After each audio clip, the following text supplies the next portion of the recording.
அனைவருக்கும் இதயத்தின் பொங்கல் நல்வாழ்த்துக்கள். பொங்கலோ Pongal.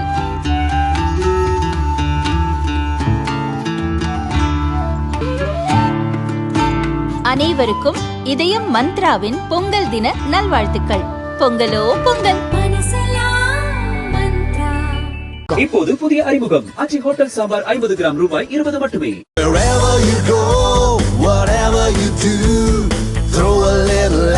Omax Vest and Briefs. 2024 ஆண்டு லோக்சபா தேர்தலில் பாரதிய ஜனதா தலைமையில் தினகரனின் அமமுகவும் பன்னீர்செல்வத்தின் அதிமுக தொண்டர்கள் உரிமை மீட்பு குழுவும் கூட்டணி அமைத்து போட்டியிட்டன. வரும் சட்டசபை தேர்தலில் அதிமுக, பாரதிய ஜனதா, பாமக, அமமுக, ஐஜேகே உள்ளிட்ட கட்சிகள் கூட்டணி அமைத்து போட்டியிடுகின்றன.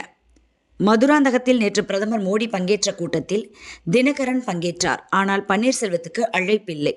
இந்நிலையில் பன்னீர்செல்வத்தின் அரசியல் ஆலோசகரான முன்னாள் அமைச்சர் பண்ருட்டி ராமச்சந்திரன் பாரதிய ஜனதாவுக்கு எதிராக கருத்துக்களை வெளிப்படுத்தி வருகிறார்.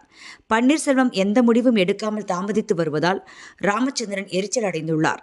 புதிய கட்சி ஒன்றை துவக்கும் எண்ணத்துக்கு வந்திருப்பதாக கூறப்படுகிறது. பன்னீர்செல்வத்தின் ஆதரவாளர்களாக இருக்கும் காஞ்சிபுரம் மாவட்ட நிர்வாகிகள் கூறியதாவது: பன்னீர்செல்வத்தின் எதிர்காலம் குறித்து அவரே சிந்தித்ததாக தெரியவில்லை. இதனால் அவருக்கு ஆலோசனை வழங்கி வந்த பண்ருட்டி ராமச்சந்திரன் அதிருப்தி அடைந்துள்ளார். எனவே எம்ஜிஆர் அதிமுக என்ற பெயரில் புதிய கட்சியை துவக்கும் யோசனையில் உள்ளார். இதனால் பன்னீர்செல்வத்தோடு இருக்கும் அதிமுகவினர் அனைவரும் பண்ருட்டி ராமச்சந்திரன் பக்கம் செல்ல முடிவெடுத்துள்ளனர்.